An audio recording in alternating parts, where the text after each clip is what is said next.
Bueno, buenos días. Vamos a seguir con la capacidad motora resistencia. Estamos trabajando con la segunda capacidad más voluminosa en aprendizaje que tiene el entrenamiento deportivo. La primera es la fuerza. Y vamos a repasar las 4 o 5 cosas que vimos en la clase anterior para seguir desarrollándola. Primero, saber que la capacidad motora resistencia tiene un concepto, una definición, que tiene 2 elementos. Lo primero que es la capacidad motora resistencia es la capacidad de resistir, no solo física, sino psíquicamente a la carga. Y una vez que puede resistir o que se adapta a resistir, no olviden que los seres humanos hemos nacido con muy poca capacidad de tolerancia a la carga. La carga, recuerden también, es suma de estímulos. Por lo tanto, la carga, que si bien la ciencia del entrenamiento la estudia como carga del entrenamiento, la carga física en una persona está dada también, por ejemplo, por sus 8 horas de trabajo, 10 horas de trabajo, o 4 horas de trabajo, por las horas de estudio, por las horas de paseo. O sea que la carga que el entrenamiento la investiga, al ser una carga de origen y de consecuencia biológica, implica la suma de estímulos de cualquier ámbito de la vida de una persona, cualquiera. Por eso es que la suma de situaciones producidas por los estímulos, situaciones mentales, en este caso anímicas, también desarrollan lo que se llama una carga psíquica. ¿Vieron esos días que ustedes llegan a su casa, de sus trabajos o de sus vidas, y dicen, hoy no soporto nada más? Pero cuando dicen nada es nada, por ejemplo, no solo no soportarían salir a correr, que eso sería la carga física, sino que tampoco soportarían, por ejemplo, escuchar un problema más. Cuando de la familia vienen a darnos un problema, decimos, espera, hoy no, mañana. ¿Qué significa eso? Significa que se me acabó la capacidad de resistir psíquicamente a esa carga, que es la carga emotiva, o bien físicamente a la carga. Este concepto es lo que en la década del, fines de la década del 60, principios de la década del 70, hizo que las escuelas de entrenamiento analizaran lo que conocemos como el entrenamiento social. ¿Qué significaba esto? Que si una persona era capaz de soportar 42 kilómetros y se entrenaba para eso, un maratonista, quiere decir que también se podía entrenar a las personas para que soporten 8, 10, 12 horas de trabajo. Y que no solamente la soporten físicamente, sino que aparte la soporten psíquicamente. Es un gran costo psíquico para cualquier persona que sale a correr a una intensidad media alta, saber que cuando sale todavía le faltan 42 kilómetros. Eso se llama carga psíquica, suma de estímulos, pero emotivos. Las personas en su vida en general tienen estos 2 tipos de carga. Por eso es que el entrenamiento no solamente es rendimiento físico para el rendimiento deportivo, sino también para el rendimiento físico-social, por ejemplo. Por eso las personas se entrenan por estética, por salud o por rendimiento. Ahora, lo que los científicos se dieron cuenta es que cuando uno produce una cierta carga física y una cierta carga psíquica, que lo que produce es un deterioro orgánico en el organismo. Y que ese organismo funciona a través de un metabolismo, que son reacciones químicas, que se producen a partir de los catabolismos, que cualquier estímulo produce la carga. Ahí es donde se pusieron a analizar que, aparte de tolerar la carga, el organismo tiene que tener una gran capacidad para recuperarse. Y ahí viene el concepto de Hans Selye, que lo estudiamos en la punta de base científica de la adaptación. Claro, porque la recuperación es un mecanismo biológico que tiene el organismo. Esto significa que, por ejemplo, si yo tengo un día muy duro hoy, pero muy duro, pero mañana no hago nada, o sea, me puedo quedar en la cama, veo tele, me relajo, pienso cosas lindas, hago lo que me gusta, la cama, el descanso y la tele me va a restituir la carga física. Y si cesan, porque yo me quedo en mi casa y hago lo que me gusta, la carga psíquica, quiere decir que me voy a terminar recuperando. ¿Por qué? Porque la recuperación es el momento de la restitución química. Si yo le doy tiempo a mi organismo termina recuperándose. Entonces, ¿por qué la gente está tan cansada y estresada? Por una situación muy simple. Porque si esa fatiga se le produjo un día lunes, El martes no se puede quedar en la casa, se tiene que ir a trabajar y se le acumula cansancio. ¿Y qué pasa si eso pasa el martes, el miércoles, jueves, viernes? Ahí es donde se acaba la capacidad de resistir. Porque la recuperación, según Selye, se da siempre. El tema es si se da en tiempo y en forma. Por eso todas las personas que se terminan muy cansadas en la semana esperan el fin de semana. Saben que si cesa el estímulo, o sea la carga, entonces se van a recuperar. Por lo tanto, los químicos investigaron esto, los bioquímicos del entrenamiento, y se dieron cuenta que uno podría enseñarle a cada núcleo de célula a acelerar ese proceso de recuperación.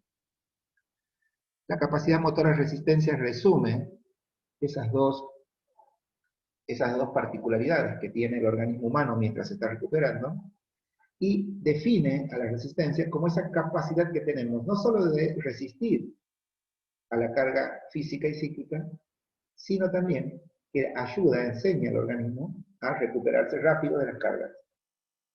Características que va a buscar el entrenador cuando planifique las cargas de entrenamiento en la capacidad motora de resistencia. Pero claro, la carga es la culpable, en los dos casos, de producir la fatiga, el cansancio. Siempre la carga produce fatiga, cansancio. Lo han estudiado en los mecanismos que se producen durante el entrenamiento. El resultado de las cargas es la fatiga para la teoría del entrenamiento, el cansancio para Sintel, que es el autor que estamos usando en este capítulo. Entonces, ¿y qué es el cansancio? Justamente lo planteé antes con términos menos técnicos. El cansancio es la disminución transitoria, pero reversible. Esto es muy importante porque por eso existe la recuperación del cansancio.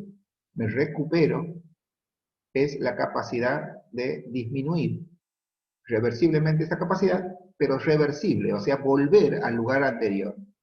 Selye, ¿no? Después, la curva de la fatiga, llega el shock contra shock, llega la recuperación y luego viene la supercompensación. En la misma clase desarrollamos cuántas formas de cansancio. Allí hicimos una teoría respecto de que el cansancio físico es la reducción reversible de la función, pero del músculo esquelético, que el motor es también una reducción transitoria, pero de la emisión de estímulos que desde el sistema nervioso hacia el músculo.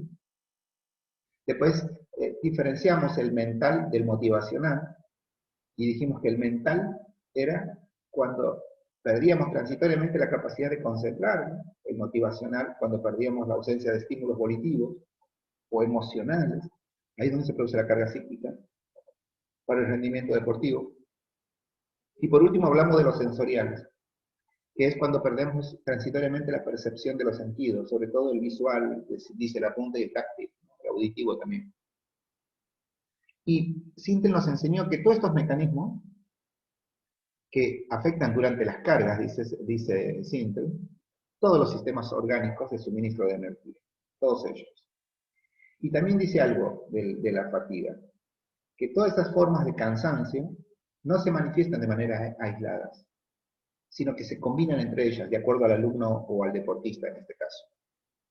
Por eso, después de estudiar las formas, estudiamos sus posibles causas de cansancio. Y aquí es un concepto que, si bien lo expliqué en clase, lo van a terminar de entender mejor cuando terminemos todos los capítulos teóricos de este semestre, porque ahí es donde estudiamos la fisiología.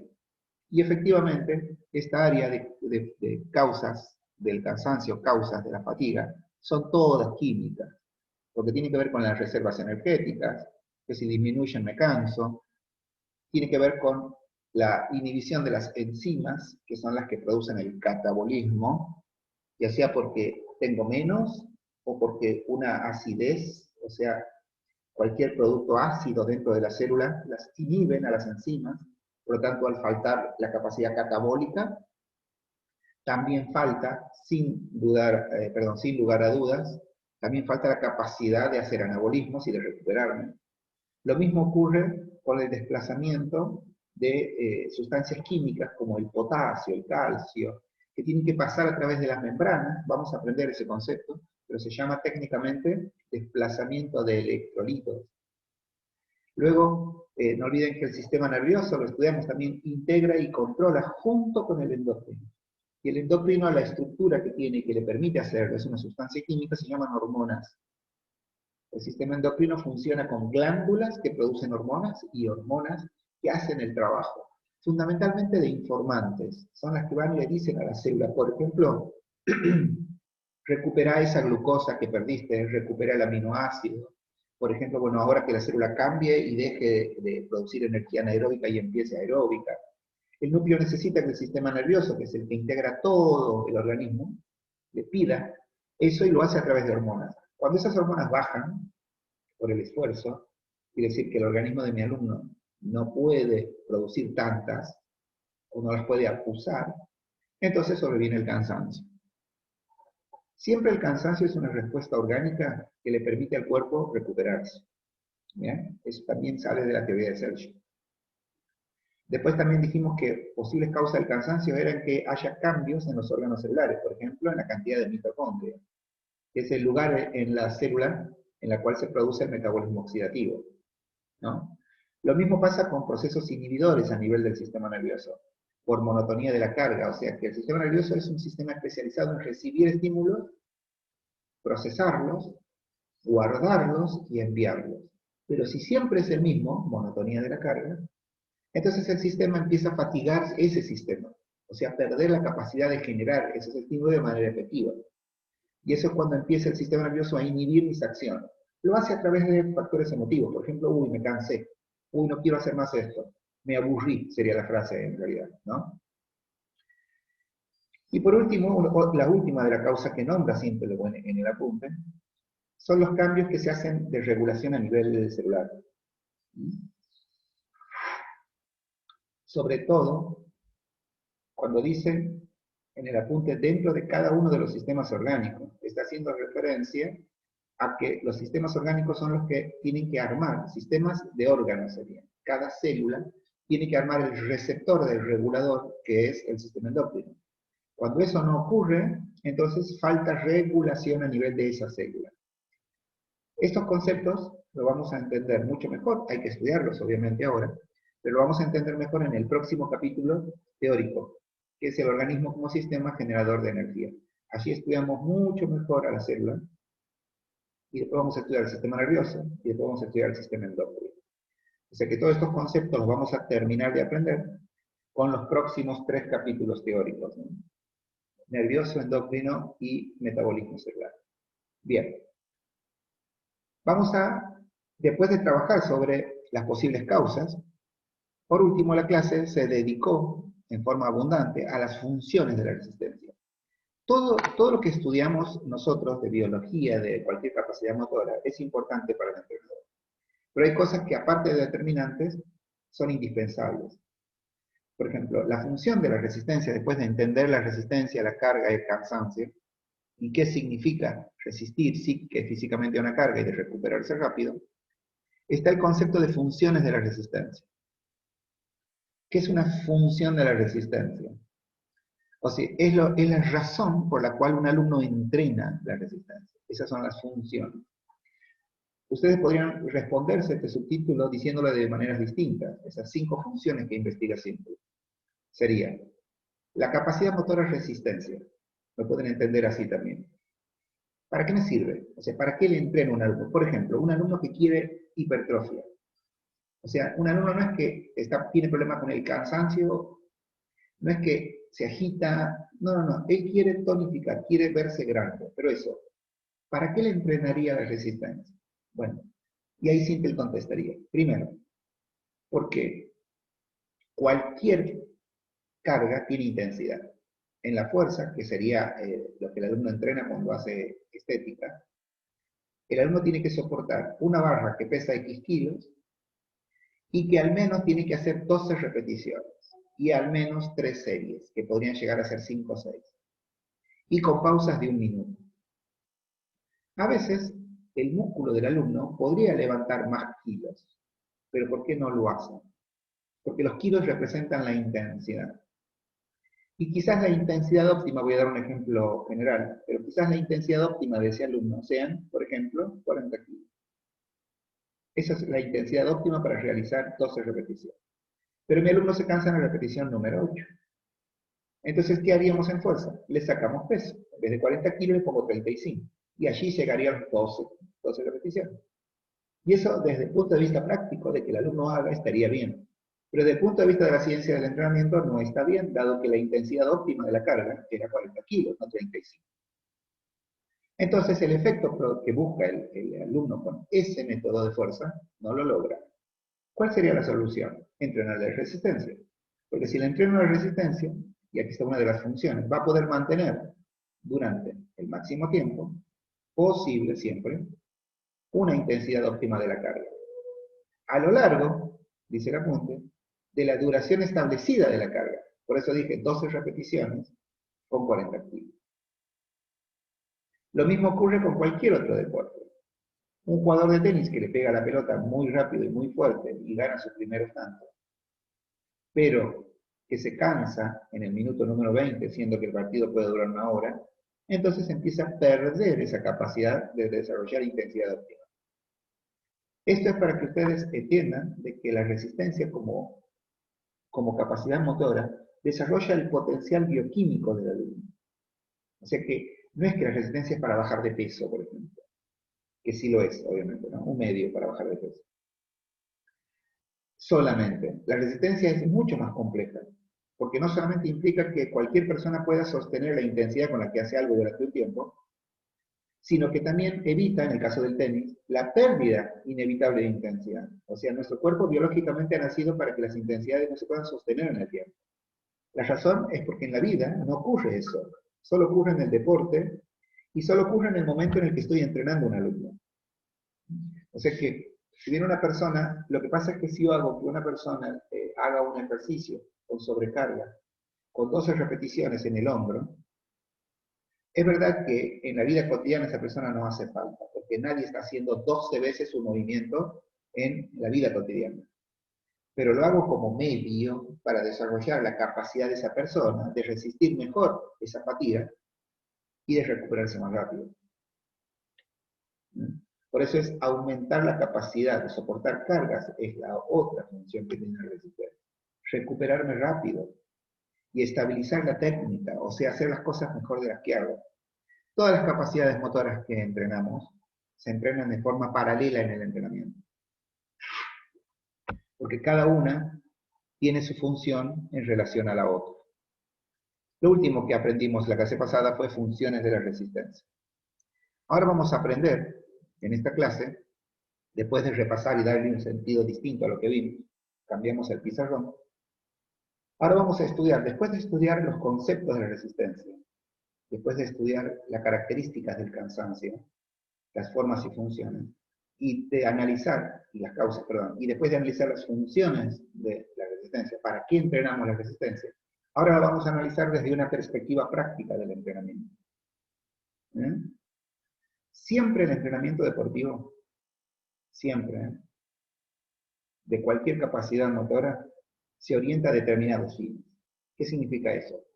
En entrenamiento, Mestre Sancho le llama fin, y esto lo estudiamos en teoría del entrenamiento todos, a la forma técnica en la que un alumno cumple un objetivo.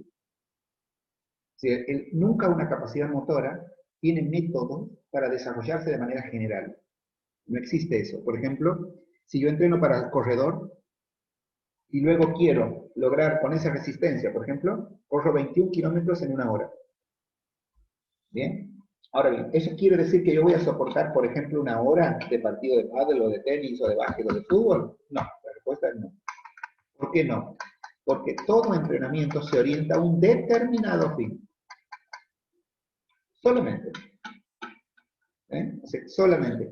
Por eso es que una de las características que tiene el estímulo de entrenamiento, que lo estudiamos en el apunte de teoría del entrenamiento, es que los estímulos no pueden ser genéricos ni poco diferenciados. Al ser un estímulo que activa directamente células, el estímulo siempre se refiere a una cosa, solo a una, no puede haber muchas. Ahora, esa adaptación se llama adaptación específica. Pero claro, como para hacer esa actividad tuve que usar todo mi cuerpo, entonces también voy a producir en mi cuerpo adaptaciones específicas. Un ejemplo práctico de lo que acabo de decir. Estoy trabajando con el primer concepto que tiene esta parte del apunte, ¿no? Un entrenamiento inteligente de la capacidad se orienta siempre a determinados fines. para poder luego trabajar sobre la resistencia. Un ejemplo de resistencia, por ejemplo, podría ser que yo quiero utilizar un método y que ese método logre que mi alumno consuma más grasa como combustible para que no se le almacene tanto en sus tejidos adiposos. Entonces el metodólogo me da una forma de hacerlo. Me dice el tiempo que tiene que estar haciendo la actividad aeróbica, me dice la intensidad a la que debe estar, pero fundamentalmente me da el volumen, la intensidad y el tiempo, ¿no? Cuando yo hago ese estímulo, tengo ese objetivo. ¿Qué otra cosa hace el organismo mientras yo estoy cumpliendo ese objetivo? Que es lograr que las células utilicen más grasa para que la grasa luego no se almacene en los tejidos adiposos de mi alumno. Primer paso a que mi alumno baje de peso, que deje de guardar grasa, ¿no? ¿Cómo lo logro? De esa manera. ¿Quién me lo dice? Un metodólogo. Ahora, ¿es lo único que hace mi cuerpo en ese momento? No, obviamente no. Mi cuerpo aparte estuvo bombeando sangre, el corazón. O sea que hay una adaptación inespecífica. En ese momento yo no estoy entrenando para mejorar a mi corazón. Sin embargo, mi corazón mejora. No mucho, pero mejora. El pulmón también está mejorando. Los músculos también están mejorando. El tren inferior, del tronco, que está trabajando en la postura de mi ejercicio. Mejora mi carga psíquica, porque estoy sumando estímulos. Mejora mi carga general. Se llama forma física. Todo. Mejora todo. Ahora, de manera específica, mejora una sola cosa, que es el objetivo con el cual pensé esa sesión o ese estímulo. A eso se llama determinados fines.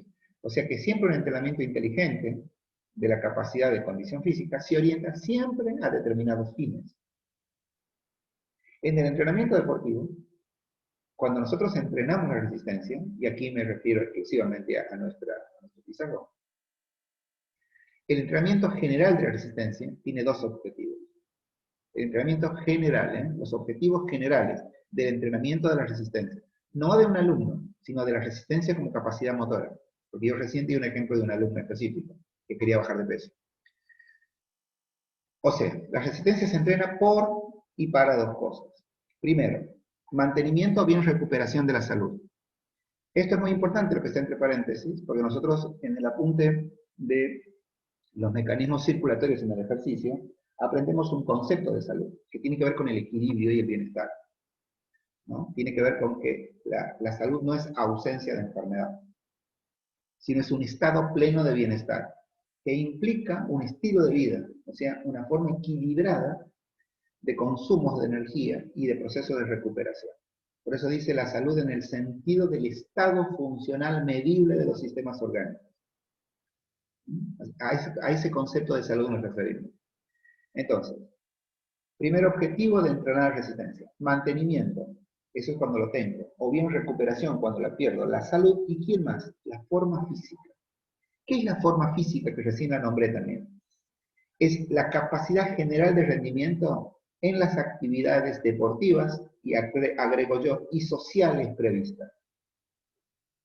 O sea que, ¿qué es tener forma física? Y que hoy me tengo que levantar a las 8 de la mañana, tengo que trabajar hasta las 5 de la tarde, tengo que venir y ayudar en mi casa, tengo que hacer deportes, tengo que relacionarme socialmente y me tengo que ir a dormir. O sea, todas esas actividades son actividades sociales personales, pero requieren, como dije cuando empecé la clase, desgastes físicos, fatigas. O sea, la vida de una persona utiliza exactamente los mismos sistemas orgánicos que utiliza un deportista en su actividad. Y todos nosotros, así como un jugador de pádel sabe qué es lo que tiene que hacer durante una hora que dure la cancha, el alquiler de la cancha o el partido, lo que está jugando, la persona sabe a qué hora se levanta cada día, a qué hora se tiene que acostar y todo lo que tiene para hacer. Por eso se llaman actividades previstas. Solo que como el concepto es capacidad motora y sale de un libro de entrenamiento, habla de actividades deportivas previstas. Cuando los entrenadores entrenamos a un alumno, sabemos qué actividad hace esa persona, lo hacemos a través de la entrevista, y en función a eso planificamos la mejora de la resistencia. Si es que mi alumno tiene muy poca forma física porque es sedentario, o ha perdido niveles de salud por mal funcionamiento orgánico, entonces yo tengo que entrenarle la resistencia para recuperar ese nivel de salud y forma física. Sin embargo, si ya lo tiene, la persona hace actividad física igual, ahora para mantener lo que tiene, para no perderlo. Muchas personas que entrenan por estética y por salud trabajan para lograr y luego siguen trabajando para mantener esa salud y esa forma física que han logrado. En este caso, ambas requieren mantener y recuperar salud y forma física, requieren de entrenamiento de las bases globales del rendimiento de la resistencia. Ahora, en esta misma clase, cuando avancemos un poco sobre el desarrollo de la resistencia, vamos a ver que en el entrenamiento, como todas las capacidades motoras, se dividen en dos momentos. Una, en la que hago que mi alumno sea multilateral, o sea, multifacético. También han trabajado con esos conceptos. O sea, que sea capaz de resistir a muchos estímulos, no al específico de él, a muchos. Y luego, a eso es lo que el autor, en este caso, siempre le está llamando entrenamiento de las bases globales de rendimiento. Pero luego está lo específico, y ahí viene la segunda parte. O sea, primero mejoro toda la base global del rendimiento de la capacidad de resistencia de mi alumno, y eso va a lograr mantener o recuperar salud y forma física. Pero el otro objetivo que tiene la resistencia, no es el único, es la consecución e incremento de la resistencia específica. O sea, yo podría en este caso ya que mi alumno me reúna y me diga, mire, yo me siento bien, niveles de salud, me ha chequeado un médico y mis sistemas, mis análisis, esos son los sistemas medibles orgánicos, o sea, cuánto es mi frecuencia cardíaca, respiratoria, qué niveles de ácido láctico tengo, niveles de volumen respiratorio, los glóbulos rojos, los glóbulos blancos, las plaquetas, bueno, todo eso, el análisis de sangre me da bien. Significa que estoy bien de salud. Y también tengo una buena forma física. O sea, yo me acuesto y me levanto descansado, bien. Pero empecé con ciertas pequeñas fatigas y demás, y el médico clínico me dijo, no te preocupes, necesitas hacer un poco de actividad física, ya has cumplido, no sé, 40, 45 años, y empezás a envejecer de a poco, por lo tanto tus células requieren, tu organismo requiere de que te muevas un poco. Entonces, razón por la cual va a contratar a un entrenador. Esa situación en la cual yo hago un plan de ejercicio para que el alumno mantenga la situación previa que tenía, que en este caso en mi ejemplo es por exclusivamente edad, ya voy a dar otro ejemplo, porque no olviden que tenemos un ciclo biológico las personas, nacemos, crecemos, maduramos, y empezamos el proceso de extinción biológica, que va a llegar a la muerte en el futuro. Entonces, a medida que vamos creciendo, sobre todo a partir de una cierta edad, medida en 30, 35 años, empieza el proceso de deterioro bioquímico. O sea, envejecemos. Hace falta proceso de entrenamiento para la consecución de esa resistencia específica. ¿Cuál es la resistencia general? La que me permite levantarme y vivir. Y la específica, y es la que utilizo para el deporte que hago, o para mi trabajo, mis actividades específicas. Que yo puedo, por ejemplo, no es lo mismo el trabajo de ingeniero que el de abogado que el de repositor de un supermercado, que el de un obrero de la construcción. O sea, todos tenemos distintas resistencias específicas, que es la que utilizamos para realizar las tareas más desarrolladas de nuestra vida, sean o no deportivas. El alumno me cuenta en la entrevista de que él se siente bien y de que él puede responder, pero que se está fatigando un poco, y que el médico clínico lo mandó el médico clínico lo mandó a que haga un poco más de actividad física. Y él prefirió contratar a un entrenador en vez de ir a un gimnasio. Hacerlo de manera global, digamos. Eso se llama consecución. Pero también, y aquí viene la otra cara, puede venir una persona que me diga que no solo quiere sentirse igual de bien, sino que aparte quiere, por ejemplo, que en el verano estuvo nadando y le encantó y como trotaba, ahora quiere hacer duatlón. Quiere nadar y correr en competencia y quiere que lo prepare para eso. Porque le gusta veranear en la playa, y él en la playa vio que hay competencias de ese tipo. Eso es incremento de la resistencia específica. O sea, quiero mejorar. O puede venir un corredor que me dice, yo corrí 10 kilómetros en 40 minutos. Bueno, el año que viene lo quiero correr en 35 o 38. ¿Qué necesita ahí? Incrementar la resistencia específica que ya tiene. Entonces, primer objetivo es mantener o recuperar niveles de salud y forma física. Y el segundo es la consecución y el incremento, pero ya de la resistencia específica. La primera, y voy a trabajar con el pizarrón, la primera tiene que ver con el entrenamiento de las bases globales del rendimiento de la resistencia. La voy a marcar, como ustedes saben, me gusta hacerlo en el pizarrón. Esto tiene que ver con el entrenamiento de las bases globales. Ahora, la consecución e incremento de la resistencia específica, segundo objetivo, ya implica el entrenamiento de la capacidad de resistencia específica, pero de cada modalidad. Esto es muy importante marcarlo porque una cosa es la resistencia global y otra cosa es la específica de cada modalidad. Lo dije recién. Lo dije en relación a la vida social, en los trabajos. Pero en la vida deportiva, esto creo que es obvio, porque fue mi primer ejemplo. El corredor que corre en 1 hora 21 kilómetros no quiere decir que va a ser el que más va a tolerar un partido de fútbol. Porque la resistencia específica de un jugador de fútbol es acíclica. En cambio, la del corredor es cíclica. O sea que podremos hacer cientos de esas diferencias. Entonces, dos objetivos generales de la resistencia.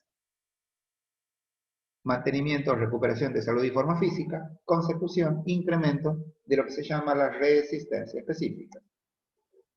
Bien.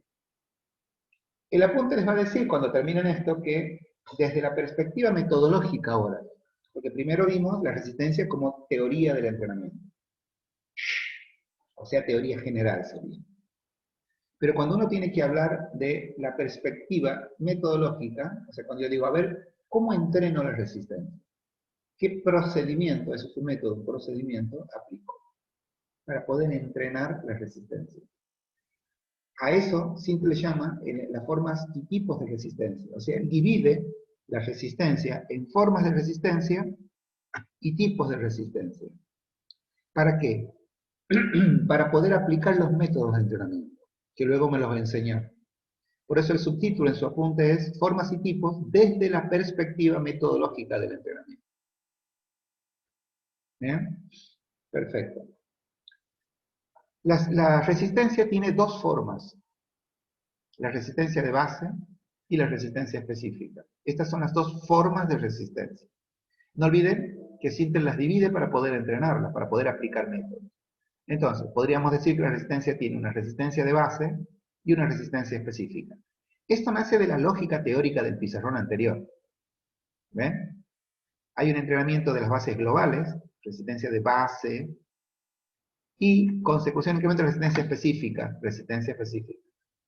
O sea que de la teoría del entrenamiento, los metodólogos del entrenamiento dicen, perfecto, si ustedes quieren entrenar la base de la resistencia, entonces la vamos a llamar resistencia de base. Y la otra, resistencia específica. Forma.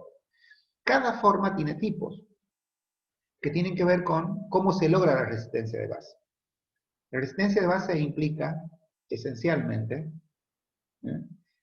cuando uno trabaja con la resistencia de base, está trabajando con el concepto global de la resistencia. Cada una de ellas, que tiene su tipo, estoy hablando de la resistencia de base 1, por ejemplo, que está aquí, la resistencia de base 2 y la resistencia de base 3. Son los tres elementos globales que tiene la resistencia. La resistencia de base 1 se relaciona al tipo independiente de la actividad. O sea, si mi alumno, por ejemplo, es corredor, o yo le pensé un plan de caminata y trote a un alumno para que baje de peso, o si mi alumno es un jugador de un deporte específico, que puede ser básquet, fútbol, vóley, cualquiera, cuando desarrollo la resistencia de base, tengo que desarrollar toda la resistencia global de mi alumno, no la específica, o sea, no la que él va a usar. La resistencia de base es aquella resistencia que es independiente de la actividad, va a decir el alumno. O sea, de los ejercicios, tienen que referirse a ejercicios regionales, generales, perdón, o neutrales. Neutrales significa que el corredor, por ejemplo, va a trabajar con bicicleta o con circuitos aeróbicos o en la pileta, pero la resistencia de base es conveniente que un corredor no la haga corriendo, que el nadador no la haga nadando, que el ciclista no la haga arriba de la bicicleta.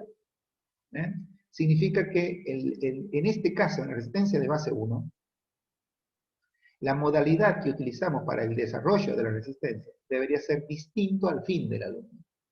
Por eso es un tipo independiente de la actividad que tiene que desarrollar como fin el alumno. Ya sea porque el entrenador puso el fin, o ya sea porque el alumno trae el deporte que le gusta hacer o en el que quiere mejorar. Esa es nuestra resistencia de base 1, que es una resistencia de base, obviamente. Es uno de los tipos de la resistencia de base.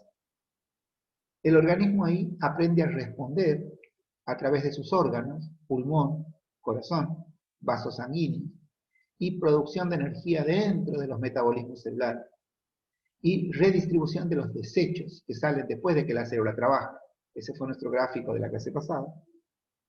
O sea, mejora el retorno venoso y la comunicación del corazón con el pulmón. Pero en todas las actividades, no solo en la del alumno. O sea, no solo en el deporte del alumno. Por eso se llama resistencia de base 1. Claro, si un deportista solo entrena lo general y nunca especifica, tampoco mejora. Para eso está la resistencia de base 2. O sea, Simple pensó en todas las posibilidades. Entonces, primero está la resistencia de base 1. La resistencia de base 1 es la resistencia general orgánica. La resistencia de base 2, en cambio, ya es del tipo dependiente de la actividad. Aquí ya hay ejercicios específicos o característicos del deporte o de la actividad que hace mi alumno. Luego de trabajar de manera de base, pero en forma general, Simple recomienda trabajar ya sobre los elementos que permiten que el alumno haga su actividad deportiva de manera eficiente.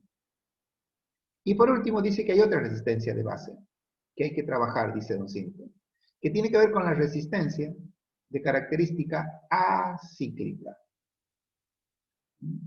Obviamente que hay deportes que ya de por sí son acíclicos. Por ejemplo, todos los deportes que ustedes conocen de conjunto son acíclicos. Fútbol, básquet, tenis, hockey, rugby, todos los deportes que ustedes conocen, en el cual tienen que, se llama, cambiar la estructura de la carga. O sea que un deportista no puede hacer siempre lo mismo. La estructura de movimiento. En cualquier partido uno corre para adelante, corre para atrás, corre hacia los costados, salta, va, viene, utiliza las piernas en algunos, los brazos en otros, como el vóley. Pero nunca está realizando exactamente el mismo gesto motor, ¿no? En esos deportes que nombré no, pero hay otros en los que sí, ¿no? La resistencia de base acíclica o de base 3 es la que trabaja con los tipos de cargas alternantes. ¿Qué deporte es cíclico? Bueno, la carrera, la natación, el deporte que realiza un gesto motor y lo repite, el ciclismo, son tareas cíclicas. La resistencia base 3 es acíclica. Es obvio que la 1 es cíclica y que la 2 depende del deportista. Insisto, si tengo un deportista de rugby o de fútbol, básquet, hockey, ese deportista es acíclico. En cambio, si tengo un deportista que es corredor, ese deportista es cíclico. Y eso lo trabaja la resistencia de base 2. En cambio, la resistencia de base 3 exclusivamente trabaja sobre el tipo de carga alterna, vale decirlo. Esa es la forma y tipo de la resistencia de base. Una vez que logro la resistencia de base, voy a desarrollar la resistencia específica. La resistencia específica. La resistencia específica ya tiene que ver con varias situaciones, ¿no? Dentro de la resistencia específica se adoptan ciertos criterios que tienen que ser bien concretos para definir cargas. Y hay que alternar distintos tipos de resistencia específica. Entonces, primero, tenemos distintos tipos de resistencia específica y salen de ciertos criterios técnicos que vamos a analizar uno por uno en este mismo momento. La resistencia específica, no olviden, que es la resistencia propia de la actividad que tiene que hacer mi alumno. Puede o no ser deportiva. Ustedes van a tener alumnos que van a venir para que lo entrenen para bajar de peso. O sea que esos alumnos no son alumnos deportivos, son de, en este caso, estética. O van a tener alumnos que vienen por salud, por ejemplo, porque les duele la espalda o porque se cansan mucho en sus actividades deportivas. Perdón, o sociales. Deportistas sociales o carga social, como el trabajo, la vida cotidiana de un alumno. Entonces, siempre van a tener resistencias específicas, los alumnos, siempre. La resistencia específica es parte del proceso de entrenamiento de un alumno. Primero tiene una resistencia general o global y luego una resistencia específica. Bien. ¿Qué criterios? Primero, la duración e intensidad de la carga de los fines o de los objetivos de los alumnos nunca es igual. No es lo mismo que sea la duración de una carga, por ejemplo, un alumno que por primera vez va a correr 10 kilómetros, que lo corra en una hora, la duración es una hora, a que lo corra en 45 minutos. Después, la intensidad de la carga está determinada por esa duración. ¿Por qué uno lo corrió en 60 minutos? Y porque corrió una intensidad de 6 minutos cada uno de los 10 kilómetros. En cambio, el otro alumno lo corrió en 4 minutos 30, mucho más intenso. ¿No? Entonces, la resistencia específica, uno de los criterios que tiene para clasificarse es la duración e intensidad de la carga. No olviden que estamos hablando de la carga final de mi alumno, o sea, de su objetivo, de su fin. Otro criterio es la intensidad medida con frecuencias cardíacas. El apunte va a decir otra unidad de medida que aún recién la hemos nombrado, pero todavía no la hemos estudiado, que tiene que ver con la intensidad medida, pero no con frecuencia cardíaca minuto, sino con los valores del lactato sanguíneo, o sea, con la cantidad de ácido láctico que tiene la sangre. Nosotros hemos referido al ácido láctico como una sustancia química que la célula produce cada vez que utiliza la glucosa como combustible para el ejercicio. O sea que nosotros tenemos sustancias químicas que usamos para producir energía. Entre esas sustancias químicas que usamos está la glucosa. Cuando una glucosa se degrada, o sea, se cataboliza en el lenguaje que conocemos más, para darme otras sustancias químicas que me permitan producir energía, el proceso químico libera sustancias químicas que, como les conté, son acidificantes. Una de ellas ya dijimos que es una sustancia intermedia, es el hidrógeno, y otra que es una sustancia final, no inicial del metabolismo, sino final, que es el ácido láctico. El ácido láctico hace dos cosas. Un poco de él se queda en la célula y no es bueno. Pero como en la vida cotidiana el organismo no tiene necesidad de sacarse rápido de la célula, el ácido láctico, entonces produce fatiga. Cuando entreno a mi alumno, lo entreno para que esa sustancia química no se quede mucho tiempo en la célula. Entonces lo saca de la célula el organismo y lo pone en la sangre. La cantidad de ácido láctico que hay en la sangre determina una intensidad del trabajo que está haciendo el médico. Por eso es que en la vida casi no producimos. Si ustedes van ahora a un estudio clínico y le sacan sangre, van a ver que la medida del ácido láctico está por debajo de esta concentración, que es 1 milimol de lactato. Se mide en milimoles el lactato en sangre. Tienen 1 milimol de lactato. En cambio, en una tarea de intensidad media alta, podrían llegar a tener hasta 4 milimoles de lactato en sangre. Cuando el milimol de lactato sobrepasa el 1, empieza a marcarse fatiga en el alumno.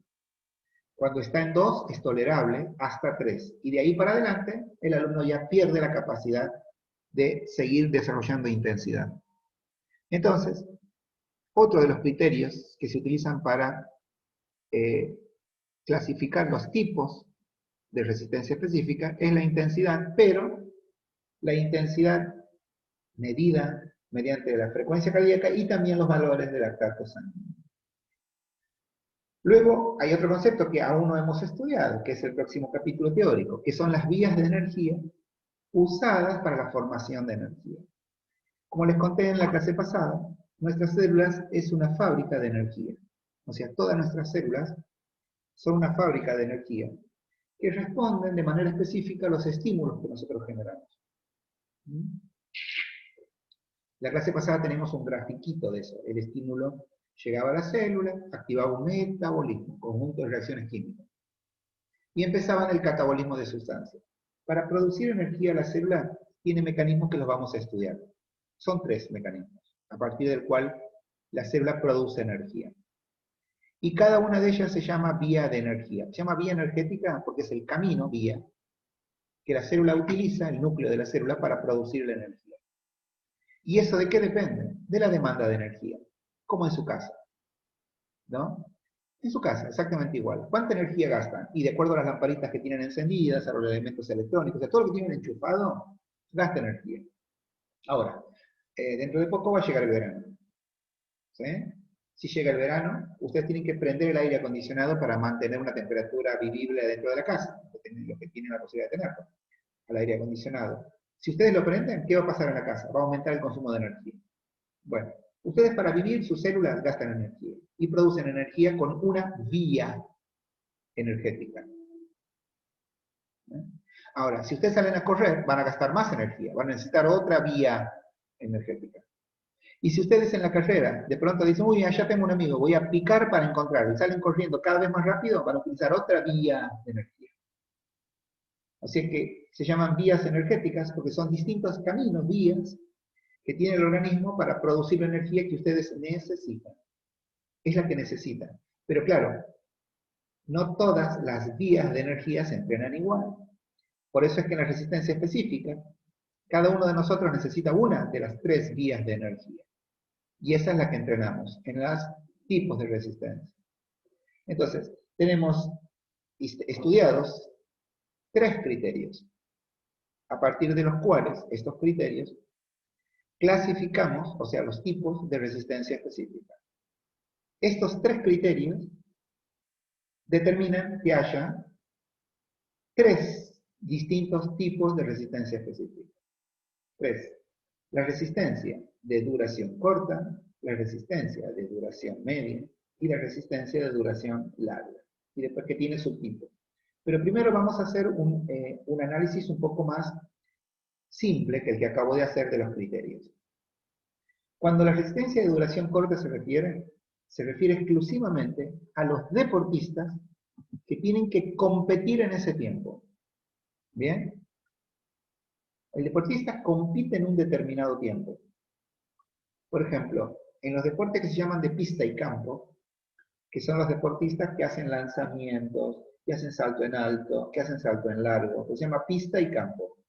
O los que corren pruebas de 50 metros, por ejemplo, o pruebas de 1000 metros, por ejemplo, 800 metros sobre todo, 400 con valla. Todos esos deportes se llaman, que son olímpicos, se llaman deportes de pista, o la pista de atletismo, y campo, que es el campo que está dentro de la pista de atletismo.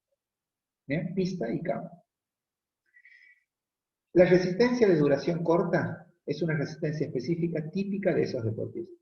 Cuando hablamos de resistencia de duración corta, el tiempo que está marcado aquí es el tiempo que tarda la competencia. ¿Ven este tiempo? Este tiempo que es de... Perdón, disculpa, aquí. El de resistencia de resistencia de duración corta. La resistencia de duración corta, ustedes en el apunte, porque aquí no lo tienen, van a tener un tiempo. Esta resistencia de duración corta va de 32 segundos a 2 minutos. O sea, de 32 segundos a 2 minutos. Por eso me referí, y primero los enseñé para el que no conozca, que hay deportes de pista y de campo. O sea, hay deportes que tardan 40 segundos. Por ejemplo, es el tiempo que tarda un atleta en picar, correr y lanzar una jabalina, por ejemplo. O un disco, o la bala. Y hay trabajos que están por debajo de los 32, pero ya son de velocidad. Por ejemplo, las carreras de 100 y 200 metros.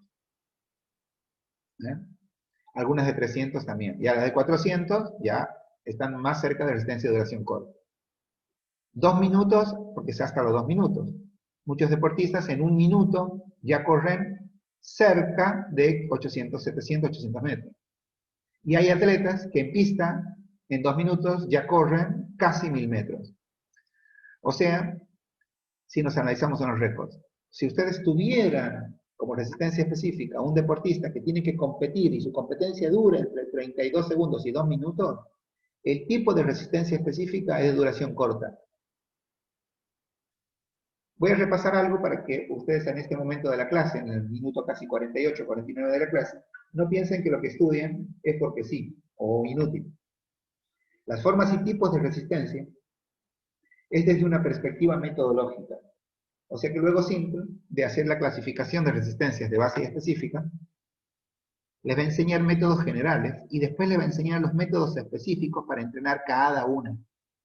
O sea, cuando ustedes terminan de estudiar las resistencias, se entiende de que ya van a aprender métodos de resistencia de base 1, para la 2, para la 3, para los tipos de resistencia específica, la de corta, mediana y larga. ¿Bien? Ese es el objetivo con el cual estudian.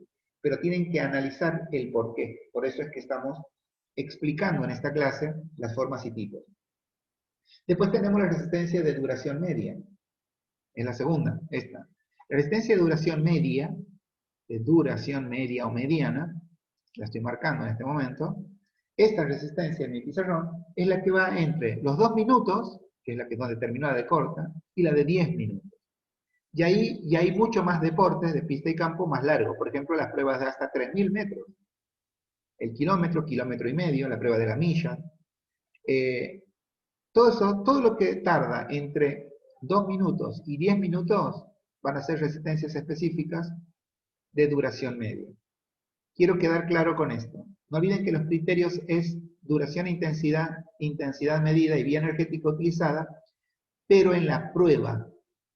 O sea, no es que la resistencia de duración media se refiere a un entrenamiento determinado. No, no, es a la prueba, o sea, al objetivo, al fin del alumno. Solo un competidor que compite en su prueba dura entre 2 minutos y 10 minutos, se lo entrena con los métodos de resistencia de duración corta, o media, perdón, en este caso. Bien. Y por último, el tercer tipo de resistencia específica es la resistencia de duración larga. Y esta resistencia que estoy remarcando en mi pizarrón ahora, de duración larga, esta resistencia ya se subdivide en tres, o sea, hay tres subtipos de resistencia de larga duración. ¿Por qué? Y porque la resistencia de larga duración empieza en los 10 minutos, que es donde termina la mediana, pero llega hasta más de 6 horas, que sería, por ejemplo, un ultramaratón. Claro, como el tiempo entre 10 minutos y más de 6 horas es muy amplio, que es lo que dura la de duración larga, entonces siempre la subdivide en resistencia de duración larga o de larga duración 1, 2, 3 y 4. Y también las divide por tiempo. O sea que si alguien tiene que competir en resistencia de duración larga, de manera específica, entre 10 y 35 minutos, les cuento que en el atleta de rendimiento 35 minutos ya es más de 10 kilómetros. El récord de 10K está entre 28 y 29 minutos en pista. Lo cual, ¿bien? Tienen 5.000 y los 10.000 de calle están cerca de los 29 minutos. O sea que 35 minutos, un corredor de 10 de elite ya está dentro de la resistencia de duración larga 1. La mayoría de los alumnos al que uno tiene acceso a nivel de fitness, digamos, están en la resistencia de duración larga 2. Los que corren 10 kilómetros y son alumnos que no son atletas, tardan entre 35 minutos y 60 minutos. Ya 90 minutos en el fitness son pruebas más cercanas a los 15 kilómetros. ¿Sí? Y en el deporte ya podría llegar a 21 kilómetros cómodos. Digamos. 21 kilómetros en el deporte está entre la hora 2, la hora 4. O sea que cada vez que piensen en lo que el alumno va a hacer, ustedes en resistencia siempre, tienen que saber que esa es su resistencia específica. Y primero tienen que aprender a clasificarla de acuerdo a los criterios que tienen y después recién utilizar los métodos. La resistencia de duración de larga 3 es de 90 minutos hasta las menos de 6 horas. Aquí en este tipo de resistencia es donde entrenan la mayor parte de los deportistas acíclicos, sobre todo de fitness, ¿no? En esta. Los alumnos de fitness entrenan en esta y esa, o sea, entre estas dos. ¿Por qué? Y porque no son atletas de pista y campo la mayoría de ellos, y tampoco son tan rápidos corriendo pruebas de calle, por ejemplo. Y ningún partido de ningún deporte a nivel social, o sea, un partido de tenis, de básquet, de hockey, de lo que jugamos a nivel social las personas, un partido de vóley, nada, dura menos de 35 minutos. Sobre todo con el sistema comercial moderno, en el que alquilamos por hora una cancha. Cualquier cancha para jugar se alquila. O si no, bueno, en el potrero el fútbol podría ser. O en las canchas públicas, con parques y paseos, que tenga la localidad del alumno que juegue al básquet o al vóley. Nunca tarda menos de 35. Siempre está entre esos 35 y obviamente mucho menos de 4 horas. Un maratonista que no es de elite tarda 5 horas, 4 horas en correr el maratón. Y estaría en este lugar. Y una prueba de calle de 10K está aquí. O un partido de fútbol o de deportes sociales está más en resistencia de duración de larga 2. Lo cierto es que cuando yo le elaboro el fin al alumno, y después, perdón, dejé afuera las 6 también de lo que normalmente los entrenadores utilizamos, porque esto ya es un ultramaratonista.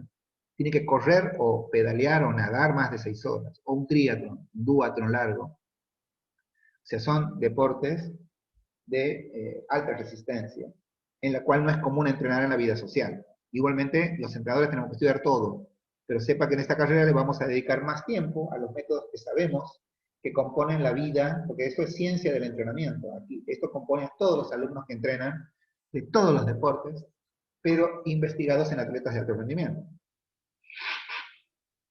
O sea que nosotros vamos a prestar mucha más atención a los deportistas que trabajan en estos ámbitos de la resistencia específica, en la de duración larga 2 y 3. Muy pocos en la 1 y en la 4, lo vamos a aprender, pero no le vamos a dedicar un tiempo muy grande, lo mismo que la duración corta y la duración media. Bien, entonces, ¿qué acabamos de analizar? Acabamos de analizar la resistencia de una perspectiva del entrenamiento. Eso es lo que acabamos de ver. Y las formas y tipos de resistencia, luego de pasar por los objetivos que tiene resistencia, esto de la perspectiva metodológica, que la resistencia tiene formas y tipos. La próxima clase vamos a trabajar de manera directa ya sobre los métodos. Esta clase requiere de atención, requiere de aprendizajes, o sea, tienen que saber luego que termina la clase, cuando terminan de estudiar, cuando terminan de hacer el apunte, les voy a pedir ejemplos en los trabajos prácticos para que lo piensen, lo analicen, para que escuchen esta clase, porque aquí en las clases doy ejemplos, más que obviamente el apunte, que es un apunte de libro.